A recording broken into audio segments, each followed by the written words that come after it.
বউরে পরে ধরবাগে বুনরে ধরিয়া লই। এ ভাইরা, ওমর যখন বোনের বাসায় গেছে, যাইয়া দেখে হযরত ওমরের বোন চামড়ার উপরে লিখিত কিছু কোরআনের আয়াত তেলাওয়াত করতেছে। হযরত ওমর দূরের থেকে দাঁড়ায় দাঁড়ায় কিছু সময় শুনছে, কিন্তু কোরআন এমন একটা শব্দ গো বাবা, যেই কোরআন ওমর না শুনলে রাতের অন্ধকারে ঘুম আসে না।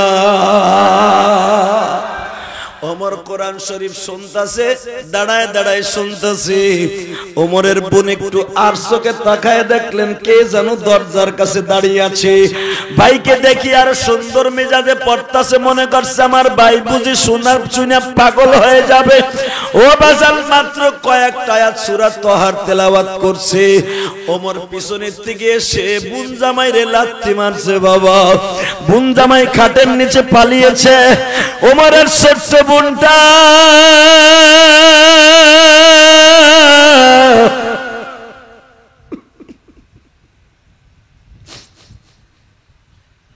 আপনাদের জানা আছে, ওমর কিন্তু সাইজে লম্বা ছিল, বডিটা বাবা টল ফিগার ছিল। ওমরের গায়ে এত শক্তি ছিল বাবা, ওমর যদি কাউকে থাবা মারত, বাঘের মতো ওই জায়গার গোশত ছিঁড়ে নিয়ে আসতে পারত। বোনকে কানের পরে এমন জোরে বাবা থাবা মারছে, কানের লতিটা ছেড়ে রক্তগুলা ঝর্ণার মতো ঝরতেছে। ওমর বোনকে এমন জোরে থাপ্পড় মেরেছে, বোনের দুইটা ঠোঁট ফাটিয়া বাবা রক্তের ঝর্ণা শুরু হয়ে গেছে।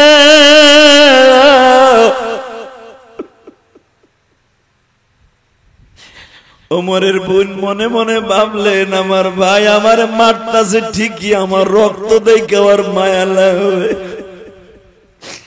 বোনটারে একটা লাথি দিয়া বাবা গলাটা চিপা ধরিয়া খাটে শোয়া রাইখা, বোন জামাইরে যখন ঠ্যাং ধরে টাইনা বার করতে চায়, বোনটা লাথ দিয়া আমার পা দুটা জড়ায় ধরে বলে, ভাইজান আপনি আমার স্বামীরে মাইরেন না।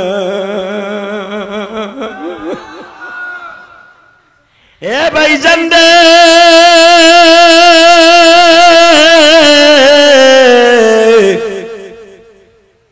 আবু তালেবের বাড়ির সামনে একটা গর্ত ছিল গো বাবা, এই জায়গায় আমার নবী বসিয়া বসিয়া কোরআন তেলাওয়াত করাইতেন।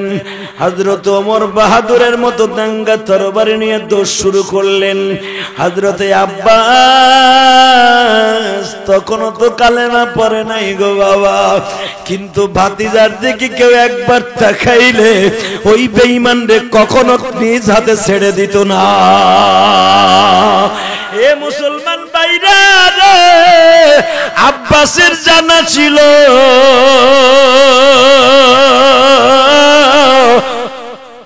আমার আল্লাহ যে কোরআন নাযিল করেছিল, ইলাফি কুরাইশিন ইলাফিহিম রিহলাতাশ শিতা'i ওয়াস-সাইফ فليعبدوا رب هذا البيت الذي أطعمهم من جوع وآمنهم من خوف। আব্বাসের জানা ছিল এই যে ইলাফি কুরাইশিন ইলাফিহিম, এটা আমার বংশের ক্রেডিট না, আমরা কোন বংশে জন্ম নিয়েছি এটা আমাদের বংশের ক্রেডিট না। আমার বংশ দামি বংশ হয়েছে শুধু একজন মাত্র মানুষের কারণে, সে হলো আমার ভাতিজা মুহাম্মাদুর রাসূলুল্লাহ।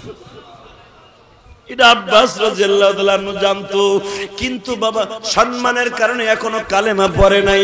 হামজা কালেমা পড়ে ফেলেছে, হামজা নবীর বডিগার্ড হয়ে গিয়েছে। হামজা দাঁড়ায় আছে, হযরত ওমর আসতেছে। হামজা এইভাবে হাত জোর করে বলে, এ খাত্তাবের পোলা, আমি আব্দুল মুত্তালিবের সন্তান,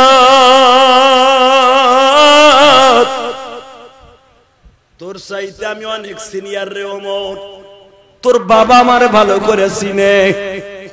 তুই খাত্তাব বংশের পোলা, আমি কুরাইশ বংশের পোলা, আমি আব্দে মানাবার সন্তান। আমরা কারো কাছে মাথা নত করি না। আমি হামজা মুসলমান, তুই কি জানোস? গত মঙ্গলবার আমি কালেমা পড়ে মুসলমান হয়ে গেছি, আমি মুসলমান হয়ে গেছি, আমি মুসলমান হয়ে গেছি। হযরত ওমর বলে, তাহলে তুমিও কি ইহুদির খাতায় নাম দিলা? হামজা বলে, ওমর রে, ভালো ব্যবহার যদি করো এক কদম আগাইতে দিব বাতিদার দিকে, আর যদি করা মেজাজে তাকাস চোখ দুইটা উঠাইয়া দুই পকেটে ধরাইয়া দিবা। এই মক্কায় এমন কোন মায়ের পুত নাই রে আমার রহমাতুল লিল আলামিনের দিকে আর করা নজরে তাকাইতে পারে। আমি বড় হইয়া তোর দুইটা পাও ধরছি, তরবারি নিচে নামা। ওমর বলে, আমি মুহাম্মাদের কল্যাণের জন্য আসছি। আমার ফ্যামিলিতে আগুন লাগাইছে, আমার বোন জামার মধ্যে আগুন লাগাইছে, ওরে আর বাঁচতে দেব না, আমি কসম করে ফেলেছি। হামজা বলে, তুই যদি তরবারি নিচে না নামাস, হামজার তরবারি কিন্তু এখন উদ্দিন হয়ে যাবে। আমার নবী দূরের থেকে দেখলেন দুইজনের মধ্যে কথোপকথন হচ্ছে। নবী আমার রহমাতের নবী, কোরআন শরীফ কারি সাহেব হিসাবে পড়ানো বাদ দিয়া বাবা, রহমতের নবী চাদরটা গায়ে দিয়া ওমরের সামনে দাঁড়ায় বলে, ওমর রে, আমার দোয়া কবুল হয়েছে রে। ওমর বলে, আপনার আবার কি দোয়া? আমি দোয়া করছিলাম, আল্লাহ আবু হেজেল ইবনে হিশাম, ওমর ইবনে খাত্তাব, এই দুইজনকে তুমি হিদায়াত দিয়ে দাও। হয়তো আবু জেহেলের কপাল খারাপ হয়ে গেছে, তোরটা ভালো হয়ে গেছে। ওমর বললেন, আপনি কেমনে বুঝলেন ভালো হয়ে গেছে? ওমর, দুনিয়া যার ভিতরে রাগ বেশি তার ভিতরে মায়া বেশি। ওমর, আমি স্বপ্নে দেখছি তুমি আমার হাতের থেকে মধু খাইতে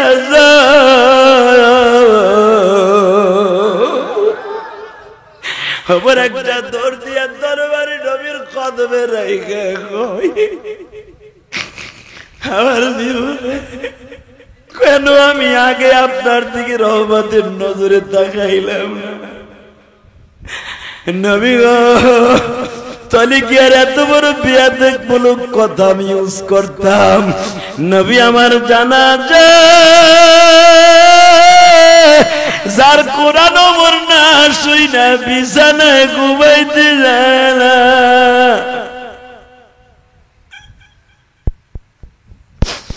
যেই কোরআনের বাণী ওমরের ঘুমের ট্যাবলেট, আবু জেহেলের ঘুমের ট্যাবলেট, আজকে সেই কোরআনের সাথে বেয়াদবি করে।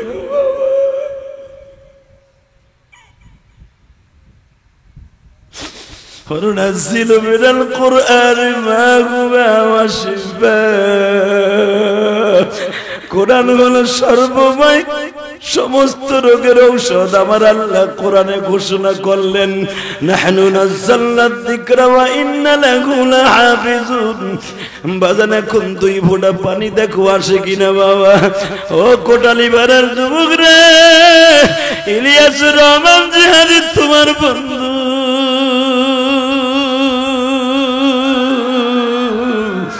ওই কদমতলা দিয়া রাধাগঞ্জ দিয়া যখন আমার গাড়িটা আমার ড্রাইভার চালায় আসতেছিল, ভাই আমি আমার ড্রাইভারে বলতেছিলাম, এই নদীটা তুমি চিনবা না।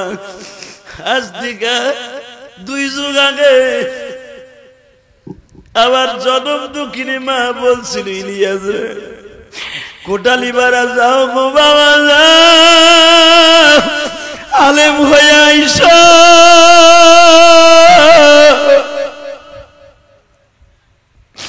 তুমি যদি আলেম হইয়া মকসিদপুর গোপালগঞ্জ আসতে পারো, আমি মা তোমারে দুধের দাবি ছাইরা দিব।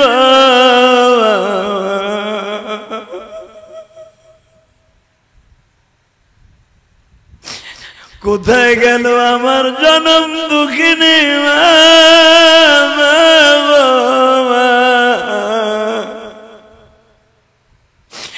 আজকে তোমার ইলিয়াসের কোন জিনিসের অভাব নাই। শুধু একটা জিনিসের অভাব, তুমি আজকে দুনিয়ায় বাইজে নাই গো। ও আমার কোটালি পাড়ার আলেম ভাইরা, ও আমার দাড়িবাগা বাজানরা, দুনিয়ায় ওই সন্তানই দামি যেই সন্তানের জন্ম দক্ষিণী মার দোয়া তার নসিব হয়ে যায়। ইলিয়াসুর রহমান জিহাদি সবই আছে, তার মায়ের দোয়া তার সঙ্গে আছে। এ আমার তালবে আলিম বাবাজিরা, তোমার সাথে যদি তোমার মায়ের দোয়া থাকে, ও আমার কোটিপতি মেম্বার চেয়ারম্যান ভাইরা, দুনিয়ায় একজন মাত্র দরদি আছে, যেই দরদি কোনদিন তোমার কাছ থেকে বেতন নিয়ে একটা পায়খানা প্রস্রাবের খেতা ধোয় নাই। তোমার বিবি প্যারালাইস 1 মাস ঘরে পড়িয়া দেখো, স্ট্রোক করে আইসিইউ এর মধ্যে থাইকে দেখো। তোমার বিবি 1 বছর পরে তোমার কাছে পায়খানা প্রস্রাবের খেতা ধুইতে যাবে না, ওই পায়খানার মধ্যে শুয়ে থাকতে হবে। কিন্তু জনম দুঃখিনী মা 10টা বছর পর্যন্ত তোমার পায়খানা প্রস্রাবের খেতা ধুইছে বাবা।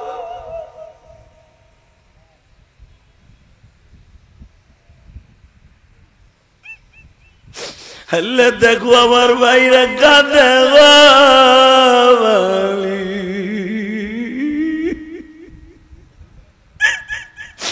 আমার মেম্বার চেয়ারম্যান পদপ্রার্থী ভাইরা কান্দে, কমিটির ভাইরা কান্দে। যদি তোমার কাছে চোখের বাড়ির ভাবি হয়, আমার ভাইদের মাকে মাফ করে দেব আল্লাহ।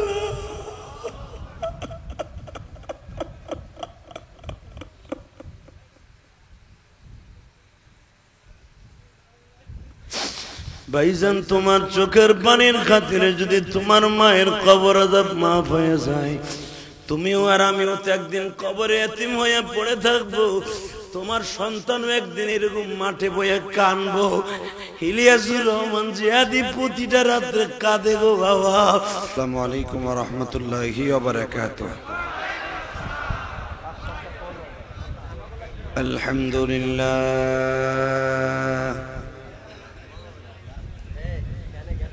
الحمد لله نحمده ونستعينه ونستغفره ونؤمن به ونتوكل عليه ونعوذ بالله من شرور أنفسنا ومن سيئات أعمالنا من يهده الله فلا مضل له ومن يضلله فلا هادي له الذي أرسل رسوله بالهدى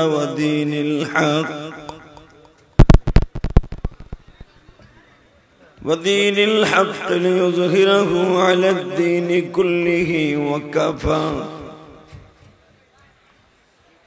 وكفى بالله شهيدا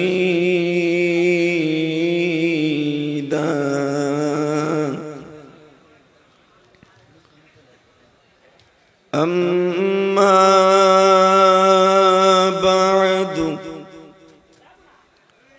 فقد قال الله تبارك وتعالى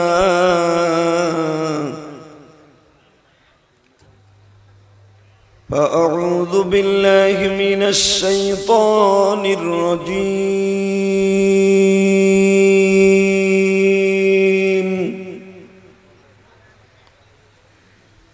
بسم الله الرحمن الرحيم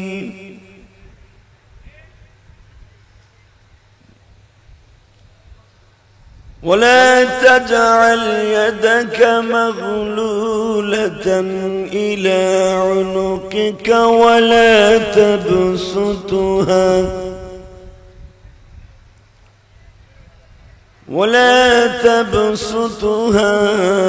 كل البسط فتقعد ملوما محسورا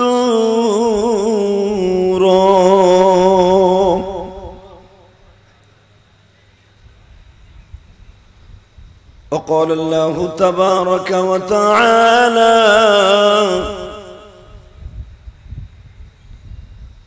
وإنك لعلى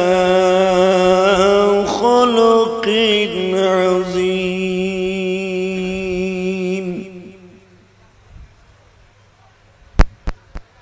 إن الله وملائكته يصلون على النبي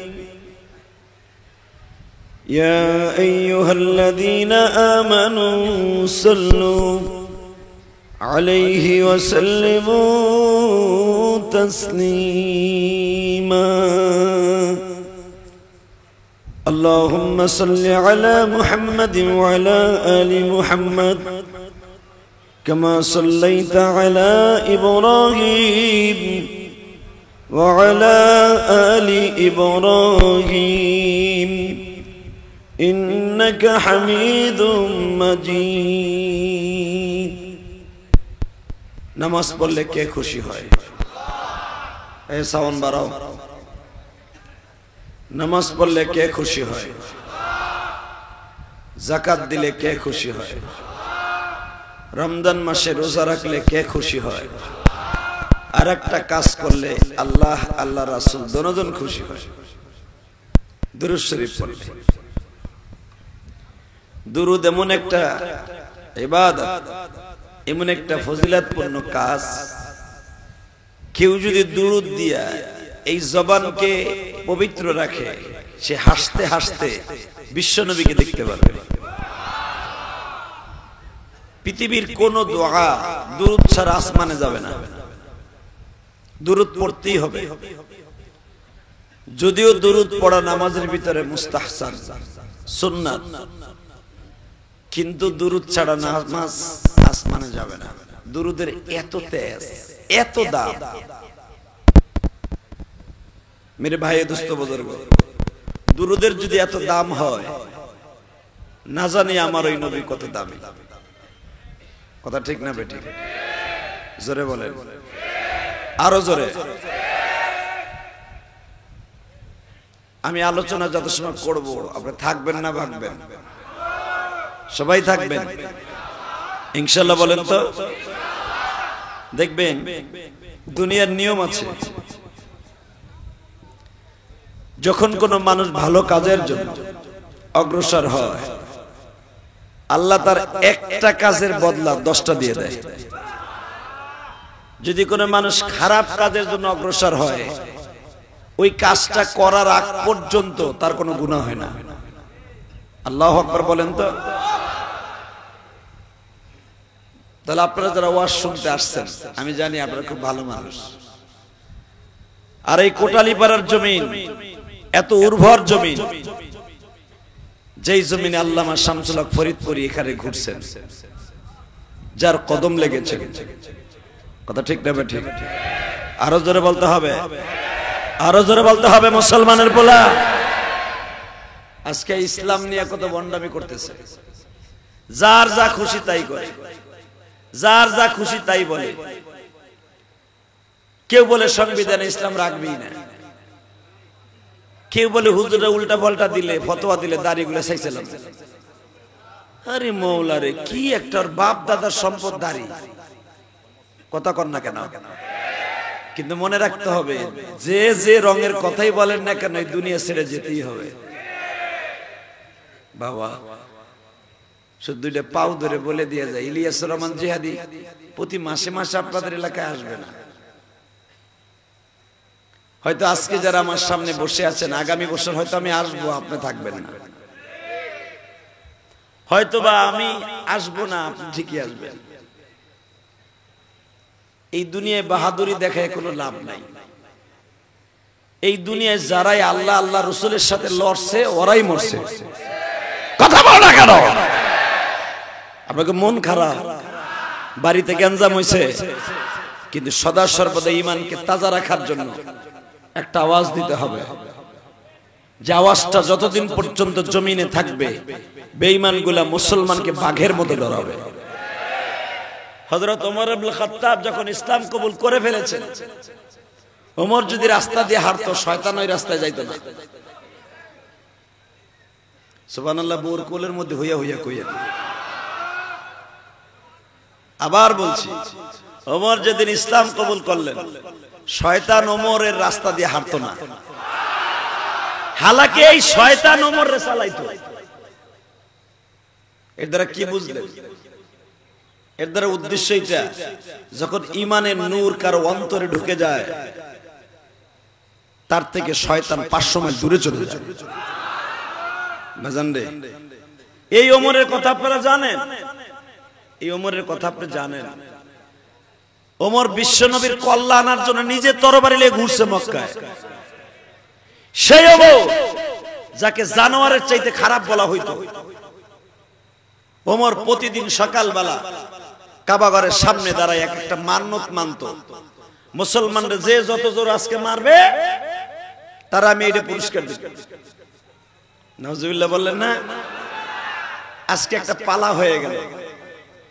ওয়াজের ভূমিকায় বলতে চাই, পারলে 2 ফোঁটা চোখের পানি ফেলায়। আজকে ওমর একটা কসম করে ফেলেছে, নিয়ত করে ফেলেছে, আজকে মুসলমান যে কটারে মারবো, আমার নিজের জীবন ধন্য হইব। হঠাৎ করে উতবা বিন সাহেবা বলে, ওমর তুই পাগলামি ছাগলামি বাদ দে বেটা, তুই আসল কামি করতে পারোস না, তুই আবার ডেলি ডেলি এক একটা মুসলমানরে মার শুরু করোস। বলে আসল কাম কি? তুই যদি মুহাম্মাদের কল্যাণ না দিতে পারোস, মক্কার প্রেসিডেন্টের দায়িত্ব তোরে দেব। কার কল্যাণ আনবো? খালি মুহাম্মদ বলেন না, কোন আমার দয়ার নবী। বাজান রে, আমার নবী এমন একজন মানুষ ছিলেন গো বাবা, আমার নবীর চেহারা এত সুন্দর ছিল বাজার।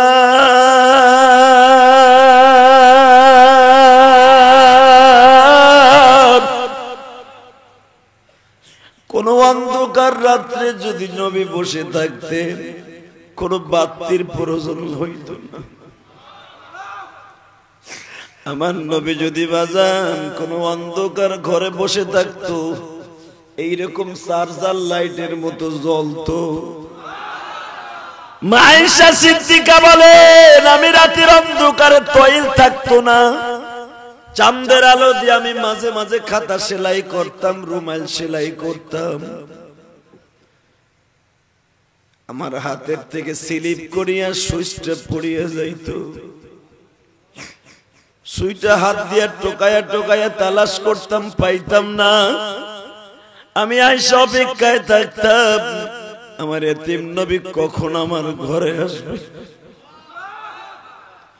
আমি আমার নবীর হাত দুখানা ঘুরাইয়া ঘুরাইয়া, টর্চ লাইটের মতো আলো হইতো, ঘুরাইয়া ঘুরাইয়া আমি সুই তালাশ করে বের করতাম। এই হাদিসের দ্বারা বোঝা যায় বাজান রে, আমার নবীর হাতে এত আলো।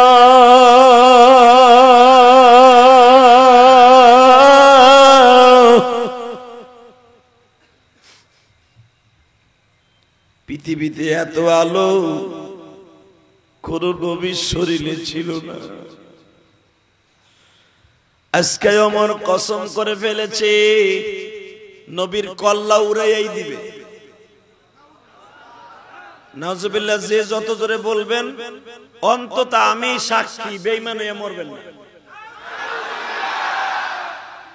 যার চেহারা দেখলে ক্ষুধা লাগতো না। আপনি শুনলে আশ্চর্য হয়ে যাবেন, আমার নবী নূর যখন আব্দুল্লাহর এই 2 ঘাড়ের মাঝখানে, কেন ইয়াখরুজু মিন বাইনি সুলবি ওয়া তারাইব, দুনিয়ার সব বাচ্চাগুলা তার বাবার 2 ঘাড়ের মাঝখানে থাকে। এক শুধু আমার নবী না, দুনিয়ার সব বাচ্চা। আপনি আর আমিও আপনার বাবার 2 ঘাড়ের মাঝখানে ছিলাম। ওখান থেকে মায়ের রেহেমে আল্লাহ ঢুকায় দিছে এক ফোঁটা নাপাক পানি, ওটা কিন্তু পাক না। কিন্তু মনে রাখেন, আমার নবীকে যেই জিনিস দিয়ে দুনিয়া আনা হয়েছে তার বাবার মাধ্যমে, ওইটা পাক। আরো জোরে, আরো জোরে। দুনিয়ার কোন মুফাসসির বলতে পারবে না, কোন কিতাবে পাবেন না যে নবীর বাবার ওই জিনিসটা নাপাক ছিল, কিন্তু তোমার আমারটা নাপাক। এই মুসলমানের পোলা, তো আমার নবী এমন একটা মানুষ, তারা আলাদা একটা মেডিসিন দিয়ে আল্লাহ বানাইছে, আলাদা একটা ধাতু দিয়ে বানিয়েছে। তার জ্বলন্ত প্রমাণ আমি আপনাদের দিয়ে যাই। মুসা আলাইহিস সালাম তুর পাহাড়ে যখন উঠছে, উলামা ইকরাম সবাই জানে, সূরা তহার ভিতরে আসছে, তাফসিরে সূরা আম্বিয়ার ভিতরে আসছে, লম্বা চওড়া আলোচনা। সংক্ষেপে মাত্র 2 মিনিটে শোনায় দেই। রক্তটা এখন গরম করে জান্নাতের জন্য প্রস্তুতি নেন। কোন মুসলমান জাহান্নামে যাবে না। আল্লাহু আকবার জোরে বলেন তো, আল্লাহু আকবার জোরে বলেন। আমার এই ছোট্ট বাংলাদেশ ৬৮,০০০ বর্গ কিলোমিটারের মধ্যে, আমার এই বাংলাদেশে আমরা হিন্দু মুসলমান সম্প্রীতি এতই, ভাই এক ভাই আর এক ভাই মিলেমিশে থাকে। কয়েকদিন আগে এমন এক ঘটনা ঘটলো, কোন বদমাইশের বউ বদমাইশ কটাইছে জানি না, আমার মনে হয় কট্টরপন্থী কোন হিন্দু যে একবারে আল্লাহ ভগবানকে ভালোবাসে সেই কাজ করতে পারে না। এবং সবচেয়ে যে আল্লাহকে বেশি ভালোবাসে মুসলমানের পোলা, ও করতে পারে। হয়তো এমন একজন গাঞ্জা করার হিরোইন করছে, যে কোনো মানুষের উস্কানিতে মুসলমান হিন্দুর ভিতরে দাঙ্গা বাজাই দিচ্ছে, যার কারণে আজকে ওসি সাহেব, ডিসি সাহেব, এসপি সাহেব ওয়াজের অনুমতি দেয় না। কথা কন না কেন? কেন? এটা সম্প্রীতির দেশ, ভালোবাসার দেশ। একই জায়গায় পূজা মণ্ডপ, আর একই জায়গায় মসজিদ, মসজিদ আজান হচ্ছে, পূজা মণ্ডল উলুলি চলছে। এই পর্যন্ত 40 বছর 45 বছর পর্যন্ত চলে আসতেছে। সেই স্বাধীনতার আগের থেকে চলে আসতেছে, কোনো গ্যাঞ্জাম নাই। হালাকি একটা প্রতিমার মূর্তির পায়ের উপরে কোরআন রাখলো, কি একটা দাঙ্গা লাগাই দিল। এখন হিন্দুরা মুসলমানের সাথে আগে যে একটা সম্প্রীতি ছিল সেটা নাই, মুসলমানের মধ্যেও নাই। আল্লাহ এই কাজ যে ঘটাইছে, ওর বিচার তুমি দুনিয়ায় দেখাও। কোন হিন্দু ভদ্রলোক এই কাজ করতে পারে না। কথা বলে না কেন? তারাও জানে মুসলমানের সবচেয়ে দামি ধর্মের ভিতরে একটা দামি জিনিস হলো আল কোরআন।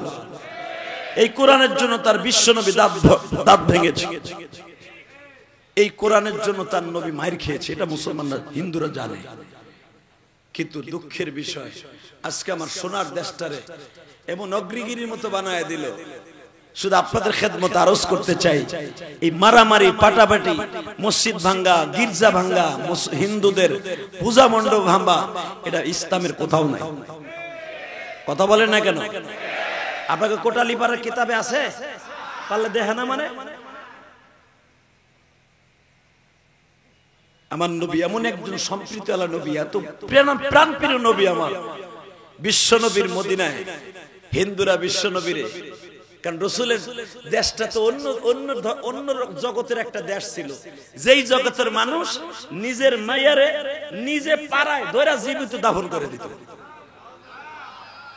এই জামানায় আমার নবী আসছে।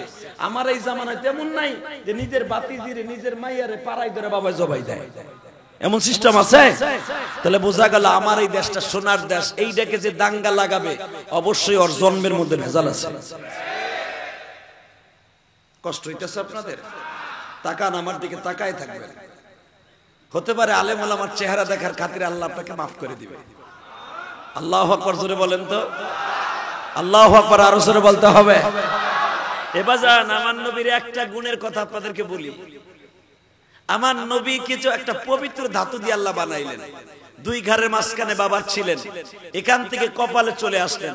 আব্দুল্লাহর কপালে যখন আমার নবীর সেই রহমাতি বরকতি, এটা কিন্তু আল্লাহর খাস নূর না। অনেকে আল্লাহর খাস নূর দিয়ে নবীরে বানাইছে, এ কথা বিশ্বাস করলে ঈমান চলে যাবে।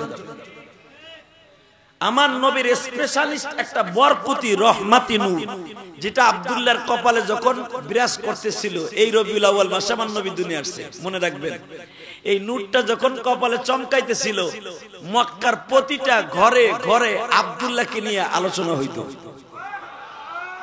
শুধু আলোচনাই না, আব্দুল্লাহর পাশে যারা দাঁড়াইতো তাদের শরীরে ঘেরান হয়ে যেত। আব্দুল্লাহর সাথে যারা হাত লাগাইতো তার শরীরের মধ্যে ঘেরান আসতো।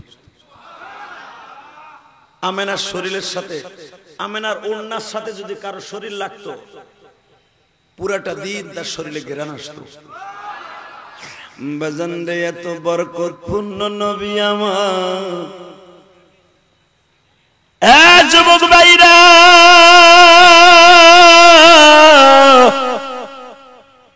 এই বরকতপূর্ণ নবীর মাথা কাটার লাইগা ওমর তরবারি ধার দিতাছে।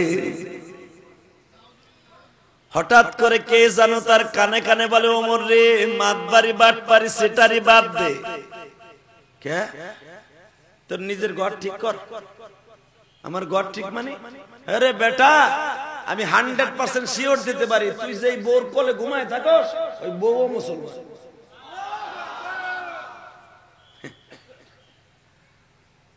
তুমি তথ্য কেমনে জানো? আরে জানি, খবর লয়ে দেখ। আরে তুই যেই বোন রে মক্কার সবচাইতে বেশি টাকা খরচ করে বিয়ে দিছ, ওই বোনও মুসলমান। ওমরের মাথা, মুহাম্মাদের যাবে মাথা কাটে তরবারি ধার দেয়। সে যদি শুনে আমার বউ মুসলমান, আমার বোনও মুসলমান, আমার বোন জামাইও মুসলমান, এমনকি আমার পোলা পাইতারা লেতেছে হেও মুসলমান হইব। আরো জোরে কর, আরো জোরে কর। হেদায়েত দেওয়ার মালিককে দেখবেন, হেদায়েত দেওয়ার মালিক আল্লাহ না হইলে কত যুবক আইছে ওয়াজ শুনতে, ও চিন্তা করতেছে খেসুরি কাজ দিয়ে ঘুরতেছে, কোন সময় ফেলেটটা দিও। কথা কর না কেন? আবার কত যুবক আছে দেখবেন কেতকুলে হাত দেখা রাইছে, ও মগায় বইবো না, ও বইবো দেখবেন মুরব্বীর কোলের উপরে ঝল প্লেট দিয়ে শুরু করবো। এ কথা কর না কে? 1 মিনিট 13 সেকেন্ড টাইম। ওই যে পিছনে জায়গা আছে দুলাভাইরা, পিছনে যান, আবার খারাই খারাই হাসে। এই আল্লাহর ওলিরা ঢুকে পড়েন না। এই ভলান্টিয়ার ভাইরা খালি কি পোশাক একটা দিছে ফ্রি, ওইটা কি দেখাইতেছস যে আমি ভলান্টিয়ার? দেখো না, ভলান্টিয়াররাই ঘুরতেছে চোরের মতো, খালি চাইছে। দেখো একটা লোক কয় না বহেন অথবা এদিকে আহেন, আমার এই কাম করতে হবে। ভলান্টিয়ার বাইরে একটা লোক দাঁড়ায় থাকবে না। আল্লাহু আকবার জোরে বলেন তো দেখি, আল্লাহু আকবার জোরে বলো, আল্লাহু আকবার জোরে বলো। প্যান্ডেল একটু সুন্দর করি, এরপরে বয়ান শুরু করি ইনশাআল্লাহ বলেন, আরো জোরে বলেন। আরে ভাই, মক্কা মদিনা এমন একটা দাঙ্গার দেশ ছিল, একটা মাড়ির হাঁটি লইয়া শত শত বছর তারা মারামারি করছে। বিশ্বনবী যেদিন ইসলাম কবুল, ইসলামের দাওয়াতের আলো পেয়েছে, একবার চিরতরের জন্য আমার নবী শান্তির বাতাস বহায় দিয়েছে। এই জন্য আমার নবীকে আল্লাহ খেতাব দিয়েছে কি শোনেন, ওয়ামা আরসালনাকা ইল্লা রাহমাতাল লিল আলামিন।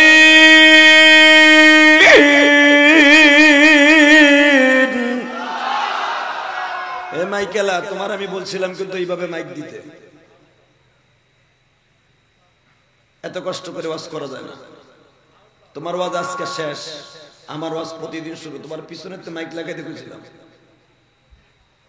দ্বিতীয় বক্তা যে ভাই ছিল আপনাদের এলাকার কৃতি সন্তান, চমৎকার আলোচনা করেছেন এবং ওনার বাবার অবদান এই কোটালীপাড়া বহুত জায়গায় আছে।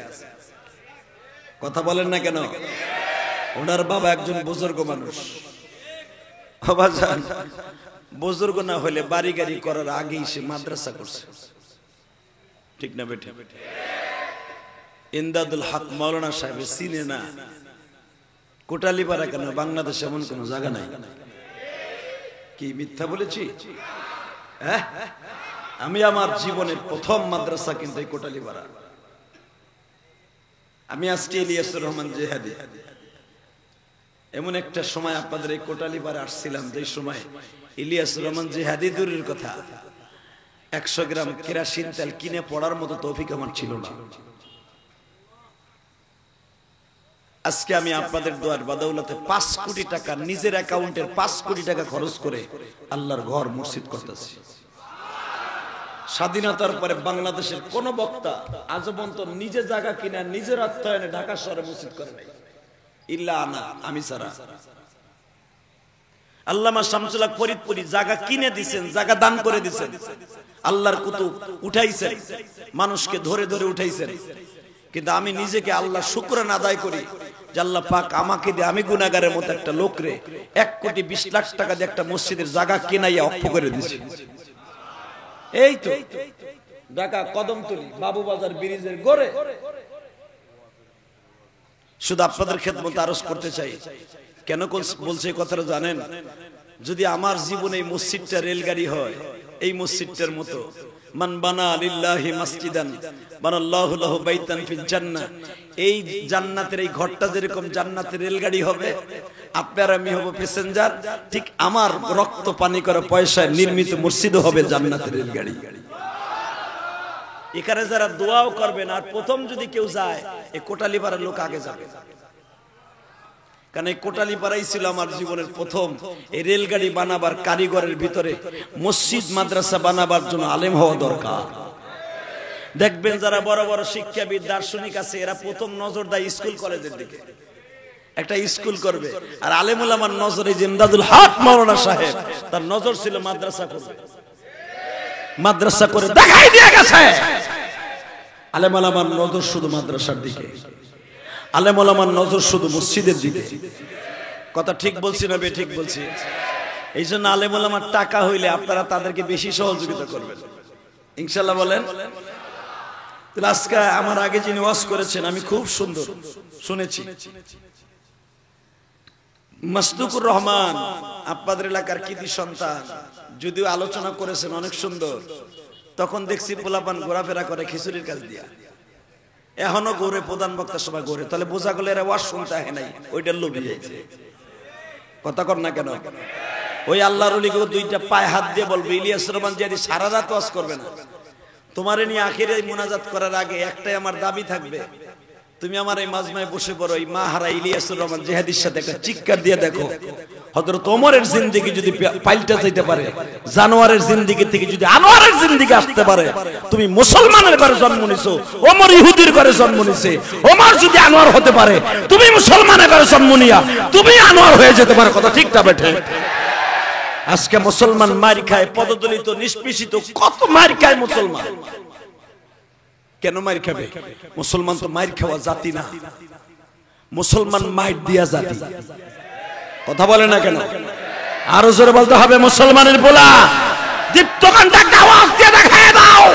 আর একটা মাস যদি কোরআনের বিরুদ্ধে, আল্লাহর বিরুদ্ধে, দাড়ি টুপির বিরুদ্ধে, মাদ্রাসার বিরুদ্ধে কোন নাস্তিক কথা বলে, আমরা যে যে দল করি না কেন, ওই নাস্তিকের দাঁত ভাঙা জবাব দেব। কায়া কে রাজি আসো? দুহাত তোরা আল্লাহকে দেখায় দাও।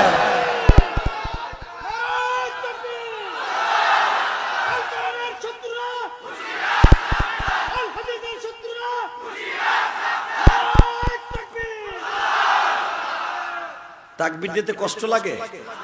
হ্যাঁ, আরে বাইরে অনেকে মনে করেন এই তাকবীর দিয়ে কি হইব, যে এক চাচাই বয়ে রইছে, মুখ খোলেই নাই, চাচি কইছে গুরু বানা, চিত হয়ে মরে গেলে পামু কই তোমার? হে বুইরা, ইমামের বদনাম মসজিদে কইয়া যখন বইয়া বইয়া কও, তখন তো ভাল লাগে। কথা কও না কেন? আলেম ওলামার বদনাম যখন ওই যে মসজিদের সামনে বইয়া বইয়া কও, তখন লজ্জা লাগে না? আর ওয়াজের মাঠে আইলে ফার্মের মুরগির মতো জিমায় বুইরা নাই। কথা কন না কেন? তাকবীর এমন একটা শব্দ, রব্বাকা ফাকাব্বির, আল্লাহর কোরআনের কথা মুসলমানের পোলা এই তাকবীরটা যখন দেয়, বেঈমানের শরীরের মধ্যে কম্পন শুরু হয়ে যায়, বেঈমানগুলো অর্ধেক হয়ে যায়। মুসলমান প্রত্যেকটা যুদ্ধে ছিল সংখ্যায় কম, আর বেঈমানের বাচ্চারা ছিল তাদের থেকে 10 গুণ বেশি, 3 গুণ বেশি, 2 গুণ বেশি। তারপরে মুসলমানের কাছে শুকনা পাতার মতো উড়ে গেছে, কারণ তাদের একটা শরীর ছিল, কিন্তু তাদের এক একটা বডির সাথে আমার আল্লাহর 10টা পুরুষের শক্তি ছিল। কুত্তায় লাথি দিলে শীতে খালের মধ্যে ভরে। কথা কন না কে? আরো জোরে কর, আরো জোরে। ইনশাআল্লাহ চিল্লাইয়া ক্ষুধা লাগে হানকি আছে। এ মুসলমানের সন্তান, কোটালীপাড়া আমার অত্যন্ত পরিচিত জায়গা। শুধু আমি আপনাদের খেদমতে আরজ করতে চাই, কোটালীপাড়ার জমিনটা কিন্তু এমন একটা জমিন, যদি এই এলাকায় সবচেয়ে হিন্দু ভাইদের বসবাস, কিন্তু দেখেন আমরা কি সুন্দর মিলেমিশে আছি, ঠিক না ভাই? আমরা মিলেমিশে আছি। আর এইটা এমন একটা থানা যেটা, যেই ভোট নিয়ে আজকে প্রধানমন্ত্রী হাসে কেমনে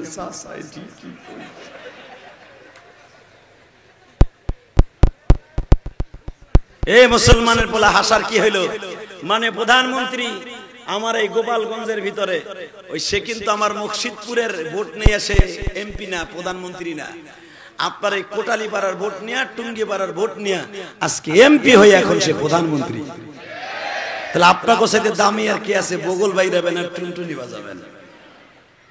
যদি আমেরিকাও যান যায় আমার ভোটে প্রধানমন্ত্রী, ঠিক ঠ্যাংলা সাউকে ইনশাআল্লাহ বলেন। আমার এই গোপালগঞ্জের জমিনে, বিশেষ করে বীরত্তর ফরিদপুরের জমিনে 3টা সিংহ পুরুষ জন্ম নিয়েছে। সারা বাংলাদেশে এরকম 3টা পুরুষ পাবে না। 1 নম্বরে জন্ম নিয়েছে একই গ্রামে, একই থানার মধ্যে 2টা সিংহ পুরুষ। যতদিন রবে পদ্মা, মেঘনা, যমুনা বহমান, সকলের অন্তরে থাকতে হবে বঙ্গবন্ধু শেখ মুজিবুর রহমান। যার ভাষণ আর যার আজীবন্ত বাংলাদেশের কোন জেলার নেতার মধ্যে নাই। এই কথা আসতে গেলে কিন্তু আল্লাহ বেজার হইতে পারে, কথা ঠিক না? ঠিক। কিন্তু বঙ্গবন্ধুর পরে, বঙ্গবন্ধুর চাইতে আমি আরেকজনকে হাইলাইট করি, অলিকুল শিরোমণি মুজাহিদ আজম, বাংলার রাজপথের লড়াকু সৈনিক, লক্ষ লক্ষ মুসলমান এমনকি হিন্দু ভাইদের কলিজার স্পন্দন, আল্লামা শামসুল হক ফরিদপুরি। আইয়ুব খানকে বলছিল, আইয়ুব খান রে, টাকার দ্বারা গরু ছাগল কিনতে পাওয়া যায়, আল্লামা শামসুল হক ফরিদপুরে কিনতে পাওয়া যায় না। কিন্তু তারা দুজন ম্যান জন্ম নিয়েছে একই টুঙ্গি পাড়া। আল্লাহর কি কারিশমা! হ্যাঁ, রোডের এই পাশ আর এই পাশ। আর একটা সিংহ পুরুষ আমার এই ফরিদপুরে জন্ম নিয়েছেন, আমারই ফরিদপুরে জন্ম নিয়েছেন। এই তো একটু এদিকে গেলেই হাদি শরিয়াতুল্লাহ। কথা বলেন না কেন? তাহলে ফরিদপুরে আমাদের সিংহ পুরুষ আছে না নাই? ফ্যানের বাতাস কোন দিক যায়? ও কে খায় ওটা ফ্যানের বাতাস? এ মগাটা কে দিছে এটা? বাস ইনশাআল্লাহ বলেন। কষ্ট হইতাছে? বেশি রাত করবো না, অল্প সময়ের ভিতরে আপনাদের কাছ থেকে বিদায় নিব। কয়টা পর্যন্ত চলবো? সারা রাত টাটকা মিথ্যা কথা, একবারে ফরমালিন যুক্ত মিথ্যা কথা। এটা কোন সমাজে খাটবে না। সারা রাত কেউ ওয়াজ শোনে আর কেউ ওয়াজ করে। মেয়া গতকালকে সেই ময়মনসিংহ থেকে ওয়াজ করে ফজরের টাইমে আইছি, তার আগের দিন সকাল 7টায় আইছি সিরাজগঞ্জ থেকে, সকাল বিকেল মিলে 2টা কইরা, কালকেও 2টা কইরা ফজরের টাইমে আসছি। আরে ভাই ঘুমাবো কি? পাক্কা 24 ঘন্টার ভিতরে মাত্র 1.5 ঘন্টা ঘুমাইছি। জুমার নামাজ পড়াইতে গেছি, আমার জুমা তো আর একটা মাহফিল আপনারা জানেন। জুমার বয়ানে 3টায় চলে আসে, জুমা পড়ায় বাসায় আসার আগেই নেটে জায়গা। তো সেখান থেকে ডাইরেক্ট আপনাকে এখানে আসছি। আল্লাহকে সাক্ষী রেখে বলছে আজকে দুপুরে ভাতও খাই না, ভাত না খাই এই মাহফিল ধরতে আসছি। আল্লাহর কসম করে বলছি, দুপুরে ভাত না খাইয়া মসজিদের খাওন আমার ভিআইপি খাওন, কারণ আমি তো এমপির মসজিদের খতিব, ইলিয়াসউদ্দিন মোল্লা সাহেবের মসজিদের। সেখানে কত কিছু পাকাইছে, কোনো কিছু খাই নাই। যদি খাইতে যাই 3টা বাজে যাবে, আমি এই মাহফিল ধরতে পারবো না, কষ্ট হবে। আমার ভাইরা টেনশন করবে, বক্তা মনে আইব না। ফেরি চলে না, গাড়ি পাঠাই দিছে রাত্রেই। ইনশাআল্লাহ আমি আপনাদের এখানে যত কষ্ট করে আসি, আমি আশাতে আপনারা খুশি না বেজার? আমি তো গোপালগঞ্জেরই সন্তান, আপনাদেরই মেহনতি। আমার বাবাও তো আপনাদের মতো একজন মেহনতি মানুষ, আমিও তো একটা সন্তান, আপনাদের মতো একটা বাবার সন্তান। ওই বাঁশিটা কে বুয়ায় রে? ভলান্টিয়ার, ওইটারে গলা চিপা ধর। আলহামদুলিল্লাহ বলেন তো দেখি। তো এত মেহনত করে আমি আসছি, শুধু আমার লেগে দোয়া করেন, দেখা যাক আমার বিশ্ব নবীর ভালোবাসা কতটুকু দেয়া যায়। ইনশাআল্লাহ বলেন। নবীর ভালোবাসা ছাড়া দুনিয়ার কোনো মানুষ নাজাত পাবে না। কথা বলতে হবে, আরো জোরে বলতে হবে। আপনাদের জানা আছে, নতুন করে আরেকটা আপনাদের খোসা দিয়ে বুঝাই দেই। জানোয়ার হয়ে গেল আনোয়ার, আর আজকে আনোয়ারের ঘরে জন্ম নিয়ে হইতেছি জানোয়ার। আমাদের বাংলাদেশের একজন এত খ্যাতিনামা একজন মন্ত্রী, তার মাথায় কোন ভেমরুল পোকায় কামড়াইলো, সে মুসলমানের ঘরে জন্ম নিয়ে সে বলতেছে সংবিধানে বলে ইসলামী রাখবো না। আমার গোপালগঞ্জের মেয়ে মানে প্রধানমন্ত্রী, উনার মাথায় আল্লাহ এত বুদ্ধি দিছে, এগুলারে রিজেক্ট মাল্টে ফেলাই দিছে। কথা কর না কেন যে তোমার ওখানে হাত দিতে কে কইছে? তোমারে কইছি নি আমি? হ্যাঁ, কথা কও না কেন? দল যেটা মনে চায় সেটা করতে পারি। ধর্ম আমার কাছে সবচেয়ে দামি। সে হিন্দু ভাইদের কাছে হিন্দু ধর্ম দামি, মুসলমান ধর্মের কাছে মুসলমান দামি। এখানে যেটা হাত দিবা তার সাথে করে মুসলমান থাকতে পারে না। মাশাআল্লাহ, উনি বইলে দিয়ে তো গেছে গা। দোয়া করি আল্লাহ ওনাকে হেদায়েত নসিব করুন। জোরে করে আমিন, আরো জোরে বলেন আমিন। এই মুসলমান ভাইরা, আমার জানের চাইতে দামি হলো আমার নবী, আমার জানের চাইতে দামি হলো আমার ইসলাম, আমার জানের চাইতে দামি হলো আমার কোরআন। এইটা নিয়ে কেউ লড়াচড়া করলে কোন মুসলমান মাইনে নিতে পারে না। ঠিক না বেঠিক? ঠিক ওমর জানোয়ারের ঘরে জন্ম নিয়েছে, কারণ ওমরের বাপ খাত্তাব। আরে আল্লাহ, এমন একটা মানুষ ছিল, তার বাবাও ছিল এরকম। ওমর যখন শুনতে পাইলো আমার বউ মুসলমান, আমার বোন জামাইও মুসলমান, আমার বোনও মুসলমান, এত টাকা খরচ করে বোন রে বিয়া দিলাম ইহুদির ঘরে, ইহুদির ধর্ম গ্রহণ করার লাগা। কারণ মুসলমান তত ইহুদি, মুসলমান তখন ছিল হযরত ওমরের কাছে অত্যন্ত ঘৃণিত ধর্ম। ঠিক না বেটি? বাজানরে সর্বপ্রথম ওমর মনে মনে ভাবলেন, বউরে পরে ধরবা, আগে বোনরে ধরিয়া লই। এ ভাইরা, ওমর যখন বোনের বাসায় গেছে, যাইয়া দেখে হযরত ওমরের বোন চামড়ার উপরে লিখিত কিছু কোরআনের আয়াত তেলাওয়াত করতেছে। হযরত ওমর দূরের থেকে দাঁড়ায় দাঁড়ায় কিছু সময় শুনছে, কিন্তু কোরআন এমন একটা শব্দ গো বাবা, যেই কোরআন ওমর না শুনলে রাতের অন্ধকারে ঘুম আসে না। ওমর কোরআন শরীফ শুনতাছে, দাঁড়ায় দাঁড়ায় শুনতাছে। ওমরের বোন একটু আর চোখে তাকায় দেখলেন কে যেন দরজার কাছে দাঁড়িয়ে আছে। ভাইকে দেখি আর সুন্দর মেজাজে পড়তাছে, মনে করছে আমার ভাই বুঝি শুনে পাগল হয়ে যাবে। ও বাজাল মাত্র কয়েকটা আয়াত সূরা তাহার তেলাওয়াত করছে, ওমর পিছনের থেকে এসে বোন জামাইরে লাথি মারছে। বাবা, বোন জামাই খাটের নিচে পালিয়েছে। ওমরের ছোট্ট বোনটা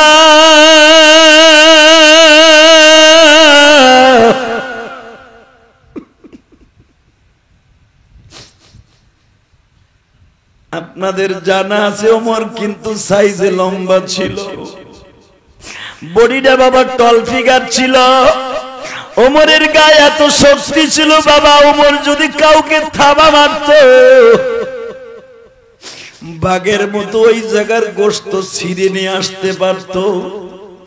বোনকে কানের পরে এমন জোরে বাবা থাবা মারছে, কানের লতিটা ছেড়ে রক্ত গুলা ঝর্ণার মতো ঝরতেছে।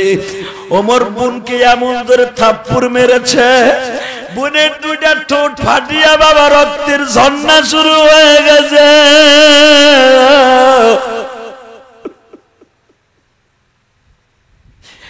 ওমরের বোন মনে মনে ভাবলেন, আমার ভাই আমার মারতাছে ঠিকই, আমার রক্ত দেখে আর মায়া লাগবে।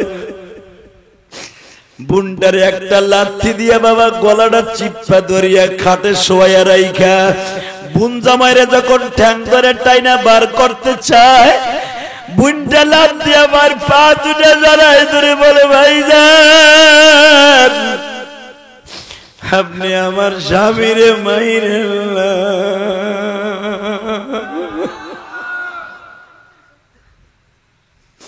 হাদিসে প্রমাণ করে, এই হাদিসের দ্বারা বোঝা যায় তাহলে স্ত্রীর কাছে সবচেয়ে তার জানের চাইতে দামি হলো তার স্বামী। আর আমাকে দেশে এমনই স্বামী নাম হলো আসামি, আর একজনের লগে পরকিয়া কইরা স্বামীরে মার্ডার করে। ওই মগির কপালে জুতা আর বাড়ি। তোমার কোটালি পাড়ার কথা কই নাই মুসলমানের বলা, আমি কইতেছি ঢাকা কেরানীগঞ্জের কথা।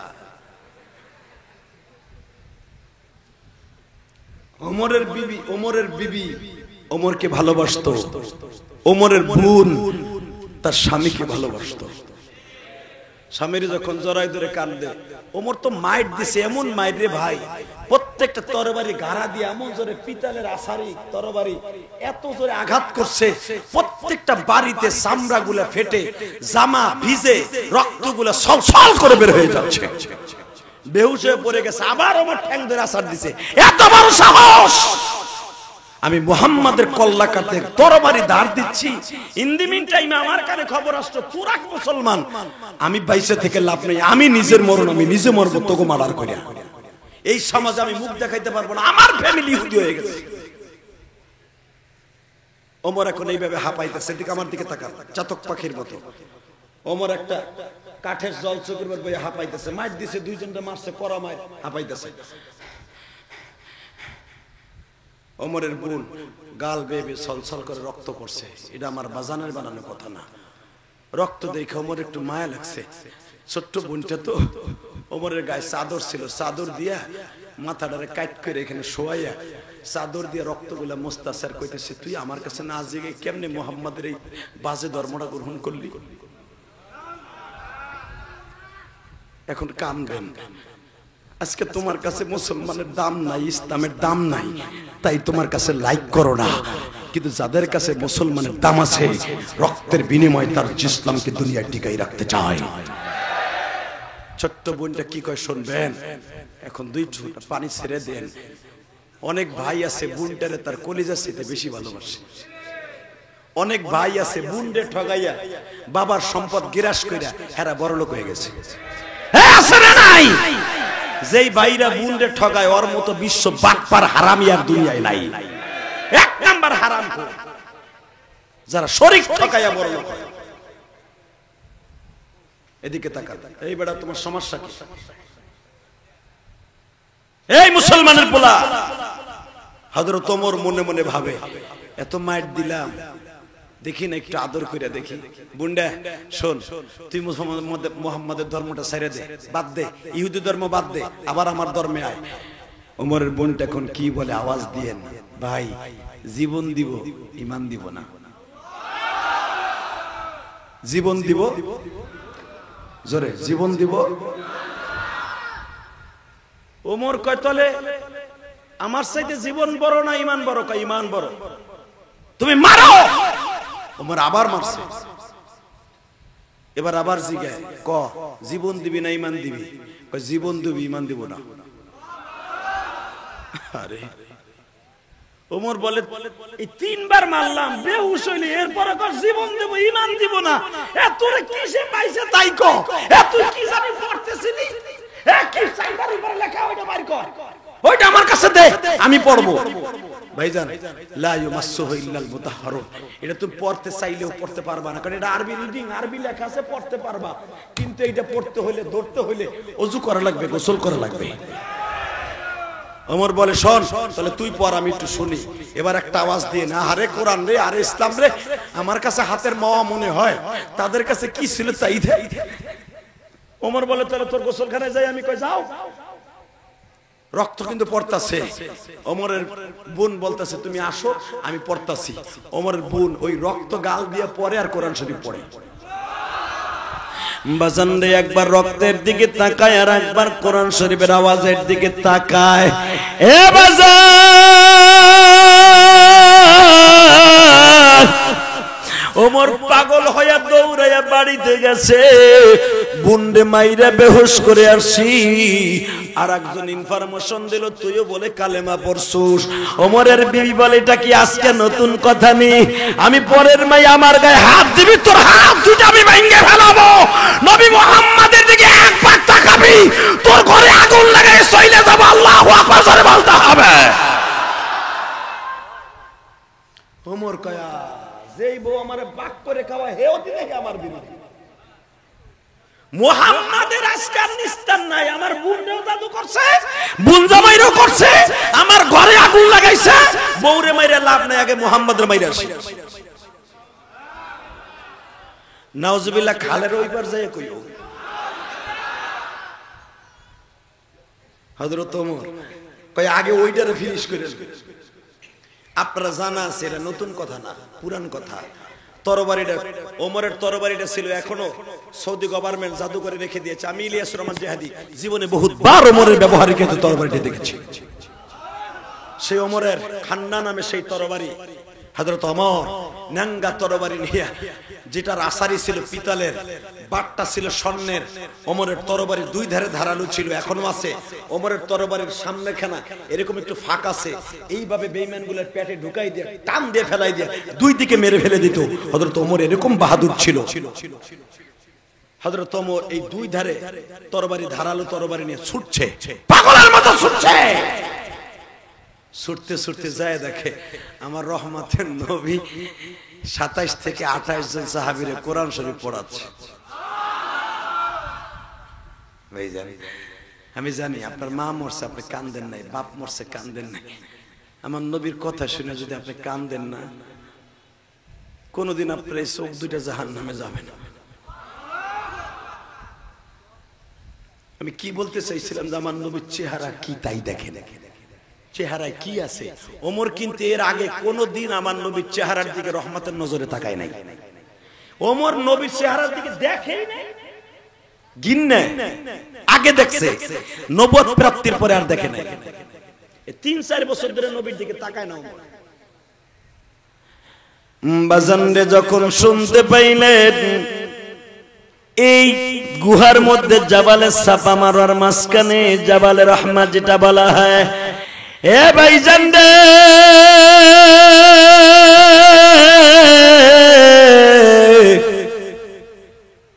আবু তালেবের বাড়ির সামনে একটা গর্ত ছিল গো বাবা। এই জায়গায় আমার নবী বসিয়া বসিয়া কোরআন তেলাওয়াত করাইতেন। হযরত ওমর বাহাদুরের মতো দাঙ্গা তরবারি নিয়ে দৌড় শুরু করলেন। হযরতে আব্বাস তখনও তো কালেমা পড়ে নাই গো বাবা, কিন্তু ভাতিজার দিকে কেউ একবার তাকাইলে ওই বেঈমান রে কখনো নিজ হাতে ছেড়ে দিত না। এ মুসলমান ভাইরা রে, আব্বাসের জানা ছিল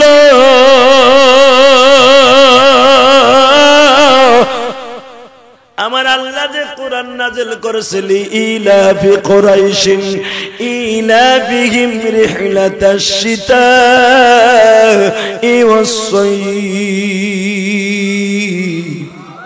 فليعبدوا رب هذا البيت الذي أطعمهم من جوع وآمنهم من خوف। আব্বাসের জানা ছিল এই যে ইলাফি কুরাইশিন ইলাফিহিম, এটা আমার বংশের ক্রেডিট না। আমরা কোন বংশে জন্ম নিয়েছি এটা আমাদের বংশের ক্রেডিট না। আমার বংশ দামি বংশ হয়েছে শুধু একজন মাত্র মানুষের কারণে, সে হলো আমার ভাতিজা মুহাম্মাদুর রাসূল। এটা আব্বাস রাদিয়াল্লাহু তাআলা আনহু জানতো, কিন্তু বাবা সম্মানের কারণে এখনো কালেমা পড়ে নাই। হামজা কালেমা পড়ে ফেলেছে, হামজা নবীর বডিগার্ড হয়ে গিয়েছে। হামজা দাঁড়ায় আছে, হযরত ওমর আসতেছে। হামজা এইভাবে হাত জোর করে বলে, এ খাত্তাবের পোলা, আমি আব্দুল মুত্তালিবের সন্তান, তোর চাইতে আমি অনেক সিনিয়র রে ওমর। তোর বাবা আমার ভালো করে চিনে, তুই খাত্তাব বংশের পোলা, আমি কুরাইশ বংশের পোলা, আমি আব্দে মানাবার সন্তান। আমরা কারো কাছে মাথা নত করি না। আমি হামজা মুসলমান, তুই কি জানোস? গত মঙ্গলবার আমি কালেমা পড়ে মুসলমান হয়ে গেছি, আমি মুসলমান হয়ে গেছি, আমি মুসলমান হয়ে গেছি। হযরত ওমর বলে, তাহলে তুমিও কি ইহুদির খাতায় নাম দিলা? হামজা বলে, ওমর রে, ভালো ব্যবহার যদি করো এক কদম আগাইতে দিব ভাতিজার দিকে, আর যদি করা মেজাজে তাকাস চোখ দুইটা উঠাইয়া দুই পকেটে ধরাইয়া দিবা। এই মক্কায় এমন কোন মায়ের পুত নাই রে আমার রহমাতুল লিল আলামিনের দিকে আর করা নজরে তাকাইতে পারে। আমি বড় হইয়া তোর দুইটা পাও ধরছি, তরবারি নিচে নামা। ওমর বলে আমি মুহাম্মাদের কল্যাণ নেয়ার জন্য আসছি। আমার ফ্যামিলিতে আগুন লাগাইছে, আমার বোন জামার মধ্যে আগুন লাগাইছে, ওরে আর বাঁচতে দেব না, আমি কসম করে ফেলেছি। হামজা বলে তুই যদি তরবারি নিচে না নামাস, হামজার তরবারি কিন্তু এখন উড্ডীন হয়ে যাবে। আমার নবী দূরের থেকে দেখলেন দুইজনের মধ্যে কথোপকথন হচ্ছে। নবী আমার রহমতের নবী, কোরআন শরীফ কারি সাহেব হিসাবে পড়ানো বাদ দিয়া বাবা, রহমতের নবী চাদরটা গায়ে দিয়া ওমরের সামনে দাঁড়ায় বলে, ওমর রে, আমার দোয়া কবুল হয়েছে রে। ওমর বলে আপনার আবার কি দোয়া?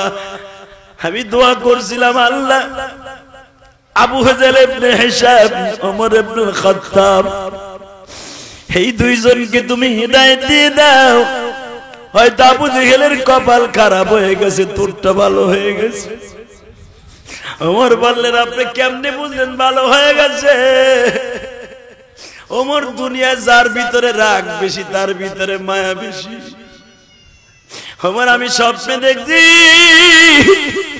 তুমি আমার হাতের থেকে মধু খাইতে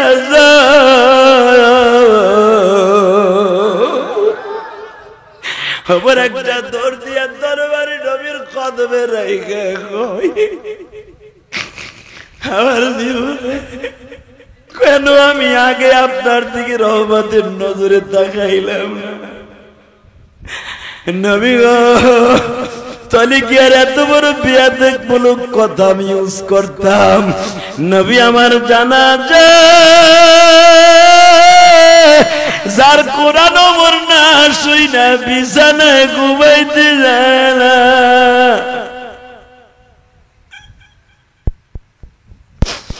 যেই কোরআনের বাণী ওমরের ঘুমের ট্যাবলেট, আবু জেহেলের ঘুমের ট্যাবলেট, আজকে সেই কোরআনের সাথে বেয়াদবি করে।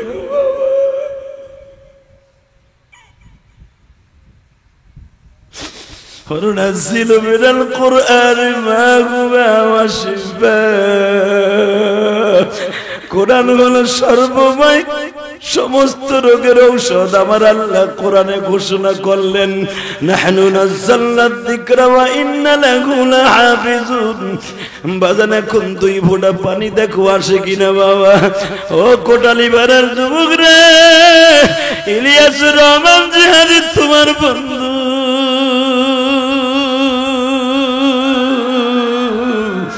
ওই কদমতলা দিয়া রাধাগঞ্জ দিয়া যখন আমার গাড়িটা আমার ড্রাইভার চালায় আসতেছিল ভাই, আমি আমার ড্রাইভারে বলতেছিলাম এই নদীটা তুমি চিনবা না। আজ থেকে 2 যুগ আগে আমার জনম দুঃখিনী মা বলছিল, ইলিয়াস কোটালিপাড়া যাও গো বাবা যাও, আলেম হয়ে আইসা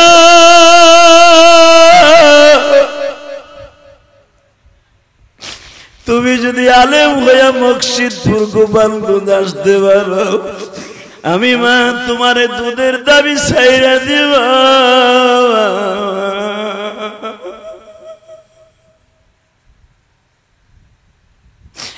কোথায় গেল আমার জনম দুঃখিনী মা?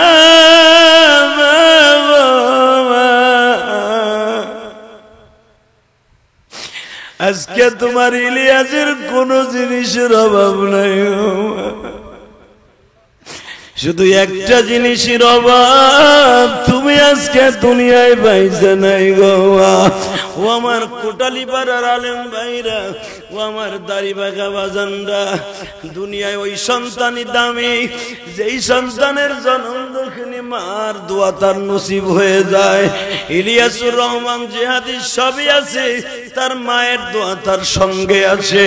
হে আমার তালবে আলিম বাবাজিরা, তোমার সাথে যদি তোমার মায়ের দোয়া থাকে, ও আমার কোটিপতি মেম্বার চেয়ারম্যান ভাইরা, দুনিয়ায় একজন মাত্র দরদি আছে, যেই দরদি কোনদিন তোমার কাছ থেকে বেতন নিয়ে একটা পায়খানা প্রস্রাবের খেতা ধোয় নাই। তোমার বিবি প্যারালাইস হয়ে 1 মাস ঘরে পড়িয়া দেখো, স্ট্রোক করে আইসিইউ এর মধ্যে থাইকে দেখো। তোমার বিবি 1 বছর পরে তোমার কাছে পায়খানা প্রস্রাবের খাতা ধুইতে যাবে না, ওই পায়খানার মধ্যে শুয়ে থাকতে হবে। কিন্তু জনম দুঃখিনী 10টা বছর পর্যন্ত তোমার পায়খানা প্রস্রাবের খাতা ধুইছে বাবা।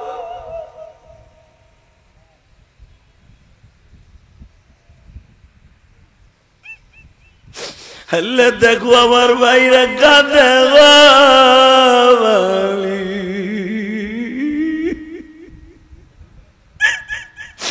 আমার মেম্বার চেয়ারম্যান পদপ্রার্থী ভাইরা কান্দে, কমিটির ভাইরা কান্দে। যদি তোমার কাছে চোখের বাড়ির ভাবি হয়, আমার ভাইদের মাকে মাফ করে দাও আল্লাহ।